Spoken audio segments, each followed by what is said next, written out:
Welcome back, Blue Ridge family. So the last video we made on the truck fuel mileage was well received, by far the best video I've ever had. So I was glad to be able to bring that to you all, and glad that a lot of you all found that information useful. In that video, we talked about the Godzilla truck as we went out west, just the fuel mileage overall, how the truck performed, but the whole basis was the fuel mileage for pulling 10,000 pounds through the Rockies. So in this video, what I have done is I've decided to make like a daily driver type series or type video. Is it possible to make the Godzilla good enough for daily driving? What kind of fuel mileage can I get out of this truck with different scenarios? Stick around, we'll get to this real quick. I've got a lot of data that I think you're going to find interesting.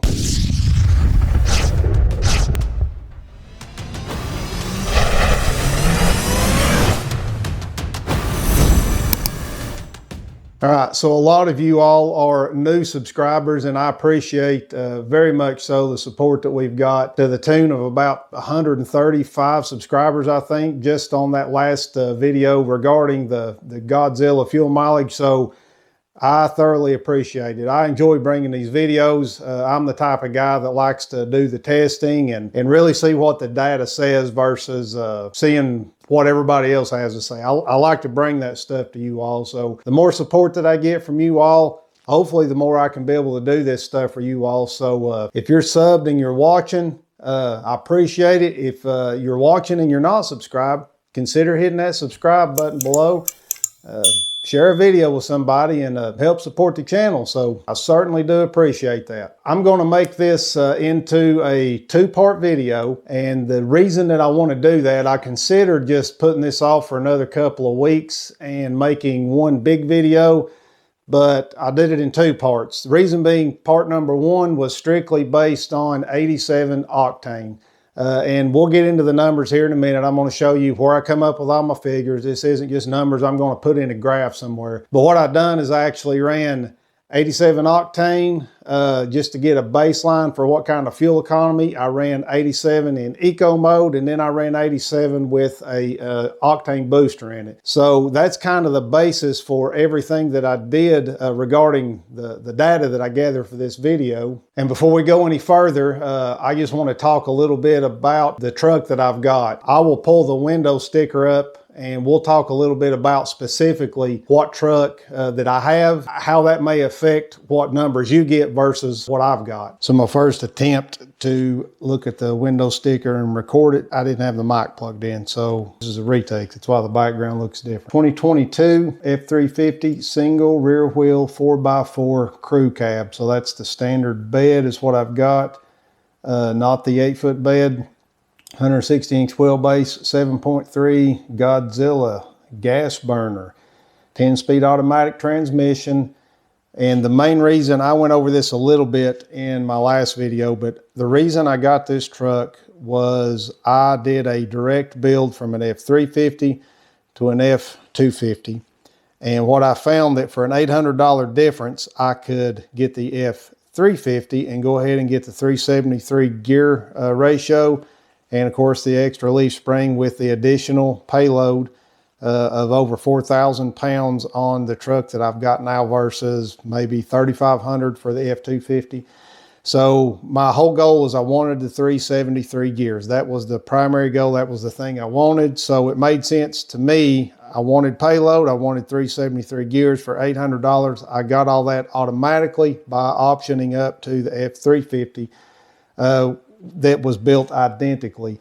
So that may affect your fuel mileage based on what you have. If you've got an F250, for example, not that you couldn't option up to the 373 gears from the 255s that come standard, but most of you probably likely bought your truck off of a lot, and most of the time they come factory with 355 gears. So that could affect your fuel mileage, which would probably unload it as a daily driver and make your fuel mileage a little bit better than what I'm getting. Also on my truck, a lot of things that probably don't matter a ton. STX appearance package, lipstick on a pig, basically nothing. It just makes it look a little bit better. FX4 off-road package. I just like the skid plates and stuff, and just to be honest, I like the way the sticker looks, so it doesn't really have a lot of effect on anything. The 11,300 pound GVWR. Now, I did learn this. This is not a topic for fuel mileage, but there are packages you can get that actually derate the GVWR of your truck. So the max GVWR of my truck is 11,300 pounds. For insurance and for, I guess, registration purposes in some states, maybe somebody could comment below to allude to what this really is. I know I don't need it. It doesn't affect me, but you can get an option that doesn't cost you anything that actually derates the GVWR of your truck. That way it puts it in a, I guess, more of a, not a commercial class, but it just is cheaper on insurance and for your registration. So somebody comment below if you don't mind. Explain that a little bit better. I know it didn't affect me, and I wanted all the payload I could get, so that's why I did not get that. It's not really an option, it's just a check in a box, which takes your payload down also, by the way. I got a lot of the splash guards, front and rear, the box link, LED box lighting, upfitter switches. I did get the dual battery set up with the 397 amp alternator. I'm gonna make some videos of some mods I've done to my truck also that utilize that. Camera Pro trailer backup assist. I could back trailers just fine. I didn't need that. The main reason I got it was the extra cameras in the bed. Also, the 360 cameras are very useful to me, so I liked having that. And typically you don't see those on the base model trucks, but that's why I built what I built. I could get what I wanted and the things I didn't, creature comforts I didn't care about, and hey, don't need them. So anyways, that's just a little bit about my truck, and kind of to give you an idea of when I do these fuel mileage numbers. I don't know how much the different options for King Ranches, for Lariats, I know that stuff takes away from your payload, which means the truck weighs more. I don't know how that's going to affect fuel mileage, but again, just for comparison's sake, now you know what kind of truck I've got, what I'm performing these tests in. All right, so now on to some of the data. We'll quit yakking about other stuff. The whole point of this video, the data, the constants is what I call it, because I tend to have a little bit of an analytical mind, I guess. So the constants in this video are how much interstate driving, how much highway driving did I have, which it was about half and half. I drive approximately 30 miles. I drive 29 to 30 miles on the interstate to work every morning, in addition to about 9 miles of highway driving. Plus on the way home, I've got about 30 miles of driving on highways and back roads. So there's a good blend. I would say not quite half interstate, half back roads, but there's going to be probably a little more back roads. You're talking 35, 40, 45 mile an hour driving, which does have an effect on the fuel mileage. And I did drive some on the interstate. So it's a good overall blend. When I was on the interstate, 75 miles an hour. I try to always keep it between 70, 75. I typically drive a little faster than that, but I know most of you all probably do not.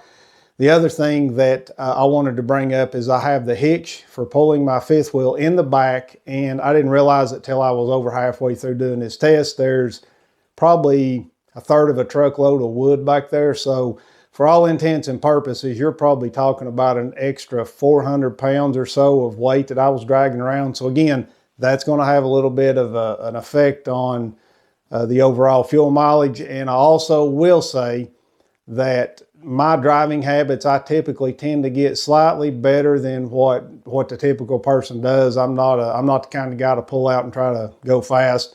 I drive a little fast on the interstate sometimes, not for this test, but overall, my typical driving habits err toward better fuel economy. All right, guys, so let's get to the numbers real quick. So what I'm going to do is I'm going to get on the computer, and I'm actually, I've learned how to do like a voiceover record type thing.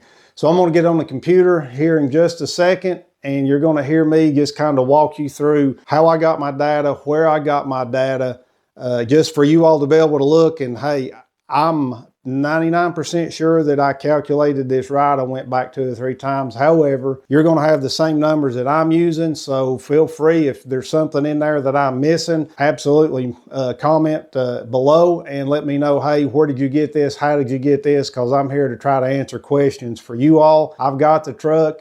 Some of you all don't, so you can't get the information yourself. So the video, the information, it's all there. So let's dive into that real quick. All right, this is the first first time I have ever recorded on screen, so obviously if you're seeing it, it worked well. But let's get into this real quick. This is just a quick spreadsheet that I made up just to make. So the short of the story is this: the three constants, fuel constants I'll call it, is I run 87 octane only and drove per the constants that I told you, the interstate, the amount I drove on the interstate, the speeds I drove on the interstate, all the wood's been in the back of the truck, or the partial load of wood, all the stuff. So nothing changed other than really what I was doing as far as these fuel constants. The first one was just straight up 87 octane. The second one I run 87 octane and ran eco mode the entire time, which is interesting. You know, a lot of people, I've heard debates on whether or not eco mode works or does not work, so we're going to show you here today. The other thing I did was 87 without eco mode. However, I bought a bottle of octane boost and just to see if we could get any better results. So you see here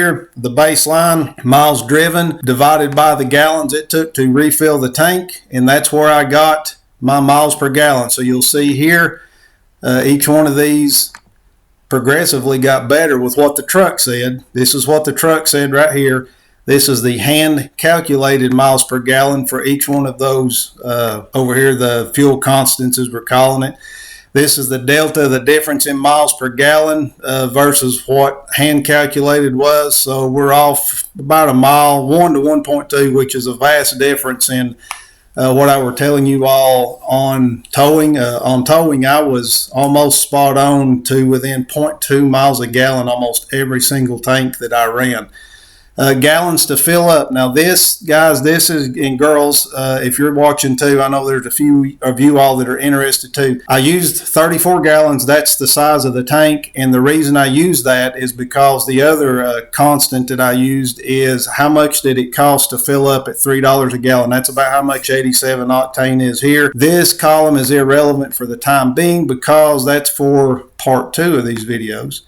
So at 34 gallons, assuming I'm completely empty, I fill up is going to take $102. Obviously, if you do the math, 34 times 3. This one is different because, if you'll notice here, $14 for the octane boost. That was the cost of the octane boost. So overall, distance per tank calculated, again, this is based on this hand calculated miles per gallon. We're filling the tank up at 34 gallons, assuming we need 34 gallons. This is the distance. I figured up a cost per mile based on those numbers. So just straight up 87 octane cost about 22.6 cents per mile.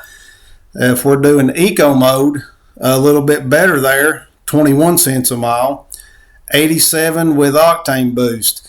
Now, it actually costs more. It's almost 24 cents a mile, but you'll notice we've got significantly more miles per gallon or more distance than with 87 octane. But the kicker is, it costs, including tax, about 14 bucks for the octane boost. Overall, the most efficient way to drive the truck, if you're talking just in terms of 87 octane, is to go eco mode. You know, as I was saying before, I don't know how many of you all have these trucks and drive in eco mode. There's not a huge difference that I can tell. The acceleration is a little slower. I think more than anything, it doesn't do anything to the motor as much as it makes the feel of the pedal a little more sluggish. So you got to give it a little more, I guess, throttle to get going the equivalent amount without eco mode on. So the thought is, as far as I know, the thought is it's just you save a little gas on the acceleration and things like that. And I tend to get better fuel mileage than most would. So overall, you see the numbers that I've got right here.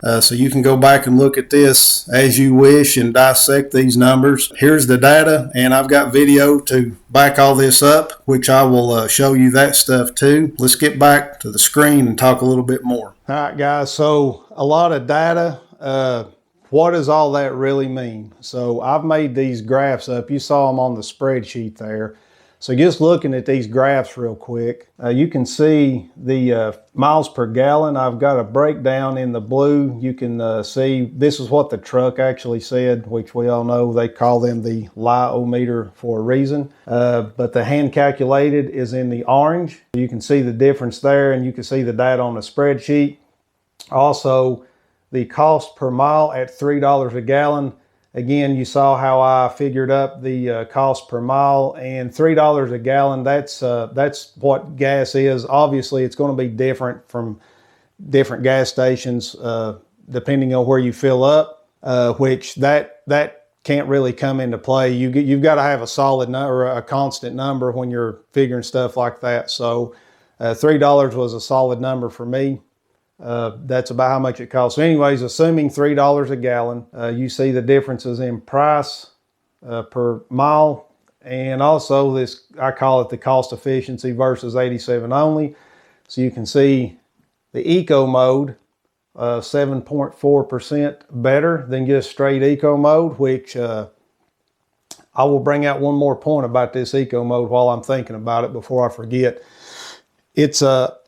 I've seen it's a fairly, I wouldn't say common, but I've heard people talk about the transmissions in these trucks becomes a topic of discussion sometimes, and there are times where they shift hard. I've not experienced that a lot, but I have heard of people that do. I know of the mornings before the truck is warmed up, or the transmission rather, seems like fifth gear is that gear. I wouldn't call it shifting hard. It just doesn't shift quite as smooth as the others. It's nothing that concerns me at all. Every vehicle I've had, every truck I've had for the last 10 years, to be quite honest with you, from time to time I'll have a shift that's a little bit different, I guess you could say. But when you hit about 150 degrees of transmission temperature, that goes away. So it's cold transmission fluid, no issues as far as I'm concerned. But I will say, when you do run these trucks in eco mode, I don't know if they change the different, I don't know if there's a difference in the shifting points of the transmission, but it seems like the transmission shifts just ever so slightly smoother. So that's just something else to consider. Also, 87 with octane boost, although we did get better fuel mileage than just straight 87, by the time you figure in the cost of $14 for octane boost, it came out to be approximately 5% worse cost efficiency. Now, I will say this, there are some cheaper options on the market, so perhaps maybe you could find one that's cheaper, find some on sale. I don't know what the break-even point would be, but I think there's an opportunity there to do some more testing just to see if it works. But we know it works, it's not exactly worth the cost of it. So overall, I feel like the vehicles I've had in the past, which you all heard me talk in the last video a little bit, I had a 2020 Tundra, and I'll be honest with you, I like the truck a lot. We talked about the payload, the much increased payload of my current truck of over 4,000 pounds. Which is one of the primary reasons that I got it. The Tundra, by the time I put a leveling kit, I had to make it look good, so that helped a lot. I'd put some airbags on it to help tow the heavy loads we were doing, and put some load range D tires on it. So I don't really think a lot of that had a lot to do with the fuel economy. However, the fuel economy in that truck consistently sucked. It was about 13.5 to 14 miles a gallon, which is why it didn't bother me really that much at all to go to this F350, because I knew I wasn't going to lose anything on a daily driver basis, which this is my daily driver. The other thing that I wanted to mention is I've owned a couple of F150s, and let's see, 2 to be exact, and both of those had 3.5 EcoBoost, both with the same gear ratio as my current Super Duty, and I got somewhere in the neighborhood of about 17, just driving 17 miles per gallon. The best I can remember, that was hand calculated.